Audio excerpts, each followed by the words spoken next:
All right, this is James Pelton, and I am here with Lance from BankX. Some of you might remember I had Lance on for an AMA a few weeks ago, and just really wanted to pick his brain. He had a lot of knowledge about stable coins in particular, and I think this is a really important area for my audience to know about. If you're in crypto, you should know about stable coins, and it's something I'm lacking on, so I wanted to bring in someone else. When you have weaknesses, you bring on someone else who that's their strength and you let them talk about it. So Lance, thank you so much for hopping on the channel. I appreciate having you.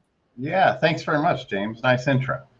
Yes, thank you. You know, I do what I can. Do you want to just give a quick, maybe minute or so, just about you and why you are an expert on stable coins? Well, I've been in technology for 20 years, and this is my fourth project. And one of the decentralized apps I was building uses a stablecoin. So I spent a year and a half researching it and doing R&D for our own project because I thought I could make a better one.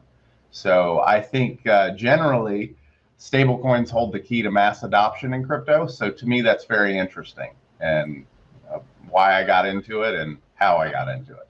That's awesome. Yeah, no, I appreciate you being here. So maybe we could start off with definitions. Those are always the hardest part, but what is a stable coin exactly?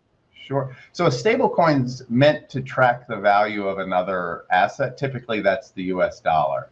So you'll hear terms like peg, which peg is the price that this stablecoin or cryptocurrency is meant to track. You'll hear terms like mint. So minting is the creation of a currency or a stablecoin. That could be just the smart contract creates those stablecoin, or in some examples of stablecoins where you lock up collateral on the blockchain, that would be a minting event of the stablecoin. Or say, you know, in some of the USD-backed stablecoins like Paxos or Tether or USDC, it's the act of putting a US dollar in an account, which would mint that USD stablecoin.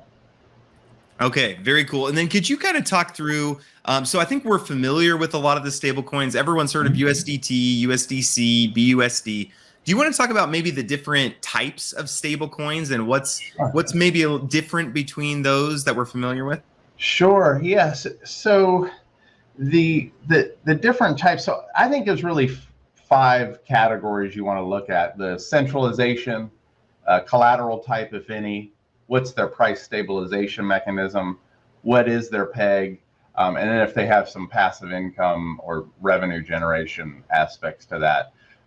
So different types would be, you know, sort of USD backed, so those centralized stable coins like Tether, where there's supposed to be a dollar in the bank account. So we've already have some suspicion around Tether of, you know, is that really the case? So with the problem with those is that you have an entity and a bank that's controlling not only the protocol but the collateral. So are they managing that correctly? They could be shut down. You could also have an issue where you don't like the whole idea of them using your collateral to generate interest for themselves. So you take all the risk and they get the benefit. And then there was protocols like MakerDAO who said, well, let's move away from this centralized collateral piece where we would use other cryptocurrency to back stablecoins. So in this minting sort of definition that we just talked about, minting of a stablecoin, you would put 150%, say, collateral of Ethereum, that would mint 100% of their DAI stablecoin. The problem with that is then if there was some threshold that the cryptocurrency of ETH or the underlying collateral, if that were to drop, then you could be liquidated. So, you know, the idea of trying to mint a lot of stablecoin and keeping it out there in circulation gets to be a problem there. Terra Luna, now infamous crash of Terra Luna, went into this this experiment of let's not have any collateral, and we'll use only market forces and software rules to maintain the peg. And so that type of stablecoin is called an algorithmic stablecoin, which is just a fancy way of using a fancy way of saying let's use market forces and software rules, right? So they had some unique price stabilization techniques that I think are interesting, which we can talk about if you'd like to. And then sort of evolving from there, James, I think one of the better designed stable coins So sort of my opinion is that sort of the worst designed stablecoin you can have is one with no collateral. The second worst is one where you're liquidated. And then if we were to pick a third, you'd sort of say, okay, well, being centralized and potentially having your wallet shut off like the USDC Tornado Cash. So this sort of idea of some of the designs around Frax.finance. So they use 2 tokens to mint the stablecoin. It's not just the native blockchain token, it's also a utility token that they've released. And there is no liquidation in their system. So they have a different incentive structure to make sure that the collateral backing the stablecoin is equal to the amount of the total value minted of the stablecoin in circulation. So to me, and sort of all that year-and-a-half R&D, I really settled in on Frax as really what I think one of the better designed stablecoins. So if that gives us perspective of some of the different designs and evolution and issues with each one of those. Okay, no, that's super helpful. And so just to kind of sum up what you're saying, just make sure I understand it right. So the worst, in your opinion, would be the algorithmic ones that really have no backing. They're just based on some math. And that's what we saw with UST. So I would agree with you that that is the worst, because we've seen that not work out. If it gets attacked in the right way, there's just nothing that can be done to kind of save it. And then just up the stream from that would be like DAI, which is backed by Ethereum. Is that correct? Or yeah, they have USDC also as backing, but the idea that you can be liquidated, I think, is okay. Okay, so yeah, so if your coins hit a certain value, you can be liquidated. And then when you get to the centralized ones, like you were mentioning, USDC, we've seen that since they're centralized, they can make decisions for their stablecoin, like, oh, we don't want to allow this person to use it. We don't, and that kind of defeats the whole purpose of DeFi. So you prefer. Exactly. So when you look at those categories and look at some of the issues or some of the, in my opinion, not the best design elements, stablecoins really are not created equal. And I think we coined that on the last interview, James. So I've been using that a lot. And so I think that's a great way to sort of make, get the message out that people should sort of start to pay attention to that. What stablecoin am I in?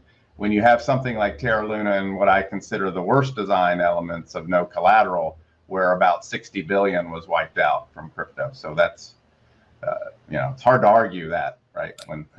Yeah, no. And so Lance has been very careful. He's been saying, hey, I don't want to make this a pitch for BankX. And I really appreciate that. But I do want to just see how is BankX different, because I think that will help the education side of it. Just kind of seeing how you saw, hey, I should design a stable coin like this. So you want to talk through that just a little bit? Yeah, sure. So to those 5 areas that I look at with a stable coin, right? The centralization, like, can that happen at the protocol, bank, or entity level, or is the collateral centralized? So I think there's this centralization aspect. There's the collateral type. Is something like a physical dollars in a bank, or even physical metals, or is it crypto, or is it none? And is that collateral liquidated on certain events? And then what are the price stabilization techniques, and are they proven, right? So I looked at that, and then what was the best peg? We decided not to peg against the US dollar because of all of the inflation that's happening. And then how can you generate income within the stablecoin environment, even if it's in the protocol? So if there is that capability, like Terra Luna, where they had Anchor, how are they doing that? So what we did at BankX was inspired a lot by Frax, where it is this, where we've taken BankX and sort of this fully decentralized stablecoin. The collateral is on chain. There is no entity or middleman that can block or stop you from doing what you'd like to do with the stablecoin. The collateral is other crypto, even though we peg to the price of 1 gram of silver, which we think is a much better inflationary hedge. So when you look at a currency as far as unit of account, store of value, and medium of exchange, we express everything from a unit of account perspective in USD. We store value as 1 gram of silver. So if you look at the inflation adjusted silver price, it's done pretty well over, say, the last 50 years. And then sort of that medium exchange is we want to create a new stable coin that would serve that purpose. The price stabilization techniques we used, all from MakerDAO, the Frax.finance price stabilization techniques, and then Terra Luna, even though they have sort of a negative sort of reputation now, their price stabilization technique of burning one token to mint the other so you have an arbitrage opportunity works most of the time in most situations. The problem is that they didn't have collateral. If they did, I think they would still be fine. And then sort of the fifth area within BankX is this idea of what makes us unique is this idea that you earn interest for the stable coin that you mint the entire time it's in circulation. So you don't have to stake the stable coin. It's just for the act of minting it and keeping it in circulation. And so what we do is we inflate the BankX token supply for doing that. So one of the economic principles out there was that you could inflate a token to pay rewards for staking, and this staking rate would outpace the inflation rate. So the way that we do it in this fully sort of decentralized way is that when you mint the stable coin and you're using the native blockchain token and the BankX token, that is effectively a staking event. So to incentivize that behavior, we're inflating the BankX token to pay those rewards, much like this other economic principle of inflating to pay staking operates. We bring that to a stable coin. So that maintains the fully decentralized nature through that whole sort of 5 categories that I sort of look at with a stable coin. So I think that very high level talks about some of the things that we are doing unique within the BankX system. There's some other things, but it might be too much detail. Yeah, no, I think that's super helpful. Just in hearing how you design a stablecoin, I think it helps just understand how they work kind of in general and how the differences between each of them. I was going to ask too, where do you see regulation going with stablecoins? Do you have any thoughts on that? Yeah, so there's been a couple of DeFi reports. I think the White House put out one, or the Office of Science and Technology Policy put out one. There's, I think a lot of it's going to be sort of an attempt to absorb USD stablecoins into the banking system. I think that's sort of a natural thing that could happen. I do think we're a couple years off from it, potentially maybe a year. I'm not sure. So I think that's probably the first thing they would do, James. The issue is if they get too draconian or they overreach in this, it's really going to cripple the U.S.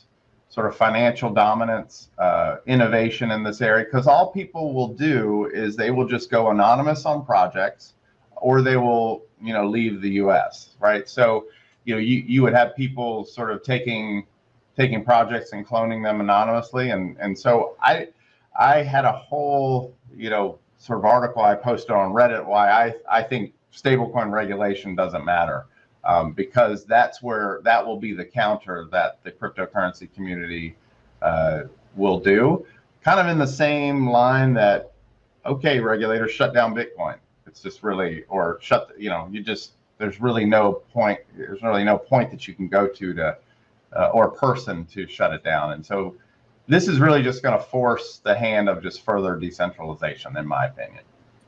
Okay, no, very helpful. And then, so this is a surprise question. I didn't tell you about this one, but which stablecoin of the main ones, USDC, USDT, MIM, DAI, Frax, BUSD, maybe we'll throw in there. Which of those would you be least surprised if somehow it lost peg and just completely fell apart? Man, this is so James, I hate to say it, but I feel like Tether is our next one that might shake up the industry for the reasons we talked about. I think they're trying to fix it a bit, but there's this issue that there was a point in time where they were the 7th largest commercial paper holder. So I think they've reduced that significantly because of all the criticism. I think there's something going on there that they're potentially not back. So that would be my guess, right? Because I think USDC, from a centralized USDC stablecoin, is okay. I think from that category, I really like Frax. So that one held its peg very well during the Terra Luna collapse and in this current bear market. They've done their own, hearing an interview from the founder of Frax, they've done their own analysis where it's mathematically impossible for there to be a bank run and a depegging of their stablecoin. So I really like them. If people, really want to take it to a next level, really look at the Frax protocol. And that was a lot of inspiration for BankX. So we've innovated on, that we just didn't sort of look at them and then do a copy. We have quite a number of innovation points within BankX, expanding on what Frax has proven.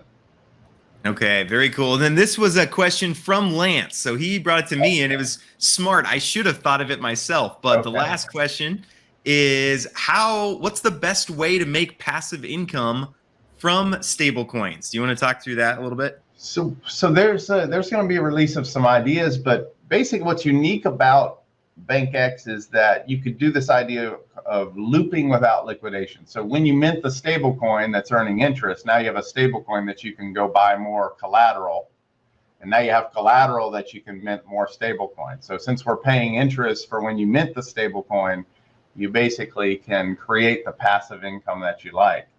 And then from there, you're really open to do whatever you like. If you want to get back into the collateral you started with, like let's say you want to get back into BNB and have exposure to that asset, you could take the stable coin and then hold that BNB or any of the native blockchain token that you originally started with. You could then take the stable coin and then buy the BankX token and stake in our certificate of deposit. That would be another thing. Or go into some of the other strategies and sort of freestyle out there as far as staking in nodes or some other techniques that you teach on your channel.